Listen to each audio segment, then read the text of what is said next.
அன்பு சகோதர சகோதரிகளுக்கு மகேஷ் சங்கத்தின் சார்பாக வணக்கங்க. எல்லாரும் எப்படி இருக்கீங்க? லாங் கேப்க்கு அப்புறம் இன்னைக்கு லாங் வீடியோ போஸ்ட் பண்ணியிருக்கிறேங்க. வெய்ய காலம் வந்தாவே நம்மளுக்கு எல்லா வித செடிகளுக்கும் பிரச்சனை ஆரம்பமாயிரும்.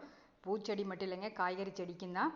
ஏன்னா நிறைய அந்த வெயில் தாக்கத்தினால எல்லாமே கருகி கொட்ட ஆரம்பிச்சிடும்.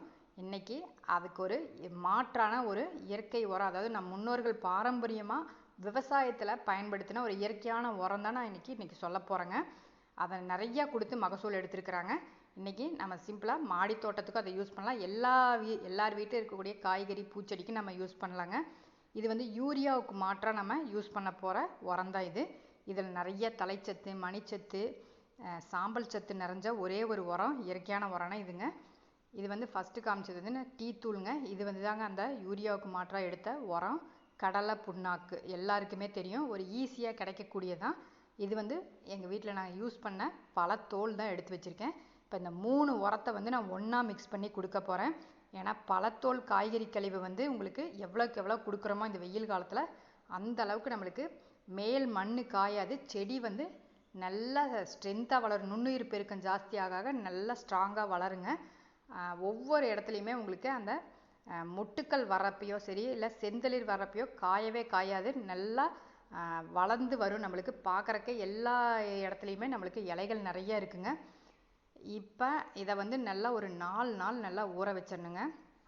எந்த அளவுக்கு நம்ம இதை ஊற வைக்கிறோமோ, எந்த அளவுக்கு புளிச்சு வருதோ அந்த அளவுக்கு இதில் சத்துக்களும் நல்லா கூடிக்கிட்டே வரும். அதாவது நுண்ணுயிர் பெருக்கம் ஜாஸ்தியாக வருங்க.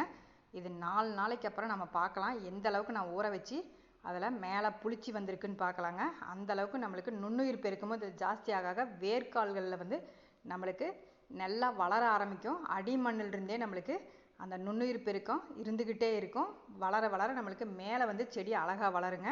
இப்போ இதோட நான் டீ தூள் எதுக்காக போடுறேன்னா, டீ தூள் மெயினாக அந்த பூக்களோட அடர் நேரம் மாறாமல் இருக்குங்க. ஒன்றா காப்பித்தூள் யூஸ் பண்ணுங்கள், இல்லைன்னா டீ தூள் யூஸ் பண்ணலாங்க. இது பாருங்கள் 4 நாள் ஆயிடுச்சு, நல்லா புளிக்க விட்டுட்டேன். இதில் நிறைய நுண்ணுயிர் பெருக்கம் இருக்குது. இப்போ இதோடைய அந்த பழக்கலவையும், அதாவது பழத்தோலும் அரைச்சி இதோடைய நான் கலந்துக்க போகிறேன். கலந்துட்டு ஒரு 2 நாளைக்கு அப்புறம் இதுவும் நல்லா புளிச்சதுக்கப்புறம் தான் கொடுக்கணுங்க. எந்த அளவுக்கு நம்ம புளிக்க விட்டு கொடுக்குறோமோ அந்த அளவுக்கு நல்லது. ஒரு 2 நாள் நான் ஊரில் இல்லைங்க. 2 செடி எனக்குமே ஃபுல்லாகவே டோட்டலாக வேஸ்ட் ஆயிடுச்சு. ஆனால் மண் மட்டும் ஈரம் காயாமல் இருக்குது. இப்போ சுற்றி இருக்கிற களை செடியெல்லாம் எடுக்கிறேன். இப்போ லேசாக நான் தேங்காய் நார் மட்டும் போட்டு விட்டுருந்தேன். அதனால் ஓரளவுக்கு மண் மட்டும் ஓரளவுக்கு ஈரப்பதமாகவே இருந்தது. அடிமண் காயலை. அப்படி நீங்கள் ரொம்ப காஞ்சிருச்சுன்னா கொஞ்சமாக நீங்கள் உரமண் நீங்கள் வாங்கி வச்சு அதோட சேர்த்திக்கலாங்க, ஒன்றும் பிரச்சனை இல்லை. ஆனால் ப்ரூனிங் பண்ணி விட்டுருங்க. எந்த அளவுக்கு நம்மளுக்கு செடி வேஸ்ட்டாக இருக்குதோ அந்த அளவுக்கு நம்ம எல்லாம் கட் பண்ணி விட்டுட்டு அந்த அடி தண்டை மட்டும், வேரோடு இருக்கிற தண்டை மட்டும் விட்டுருங்க. இப்போ பாருங்கள், எனக்கே வேஸ்ட் ஆயிடுச்சு பாருங்கள். இப்போ அந்த மேல் இருக்கிற அந்த காஞ்ச அந்த தண்டு பகுதி எல்லாமே நான் சிசரை வச்சு கட் பண்ணிக்க போகிறேன். இப்போ நான் கையில் கேமரா பிடிச்சிருக்கனால உங்களுக்கு அதை காமிக்க முடியல. இப்போ இது எல்லாமே நான் கட் பண்ணிவிட்டு ப்ரூனிங் பண்ணிக்க போகிறேங்க. இந்த வெயில் சீசனில் மேக்ஸிமம் ப்ரூனிங் பண்ணி விடுறது ரொம்ப ரொம்ப நல்லது. ப்ரூனிங் பண்ணிவிட்டு திரும்ப முதல்ல நம்மளுக்கு நல்லா அடர்த்தியாக வளர்ந்து வருங்க. ப்ரூனிங் பண்ணிவிட்டு இந்த மாதிரி நம்ம இயற்கையாக உரம் கொடுக்க அழகாக வளரும். இதில் எல்லா வித சத்துக்களுமே இருக்குது. மெயினாக ஒரு செடி வளரணுன்னா அதுக்கு தலைச்சத்து, மணிச்சத்துலாம் ரொம்ப ரொம்ப முக்கியம். நம்ம முன்னோர்கள் இதெல்லாம் பயன்படுத்தி தான் நிறைய விவசாயம் பண்ணியிருக்கிறாங்க. இந்த மாதிரி ஒரு இயற்கையை நம்ம காசெல்லாம் அடிக்கடி செலவு பண்ணுங்கிற அவசியமே இல்லைங்க. எங்கள் வீட்டு வாழை மரத்துக்கு கூட நான் ஊற்றிருக்கிறேன். வாழை மரம் கூட ஆள் உயரத்துக்கு இலையெல்லாம் வரும். அந்த அளவுக்கு இதில் நிறைய பெனிஃபிட் இருக்குதுங்க. இப்போ பாருங்கள், நல்லா தண்ணியில் டைலூட் பண்ணிக்கிறேன். அதாவது 1 பங்குக்கு 4 பங்கு நம்ம தண்ணி டைலூட் பண்ணிக்கணும். இப்போ இது எப்படி செடிக்கு கொடுக்கணுன்னா, நம்ம கொஞ்சம் கொஞ்சமாக அடிமண் வரைக்கும் அதை இறங்கணுங்க. சும்மா விட்டுட்டு நம்ம போகக்கூடாது. அந்த அடிமண் வரைக்கும் இறங்கினதுக்கப்புறம் திரும்ப கொஞ்சம் விட்டு நம்ம ஃபுல்லாக அதை ஃபில் பண்ணிடணுங்க. அப்போ நம்மளுக்கு அடிமண்லேருந்தே நம்மளுக்கு நுண்ணுயிர் பெருக்கம் ஜாஸ்தியாக இருக்கும். மேல் மண் கீழ் மண் எதுவுமே காயாது.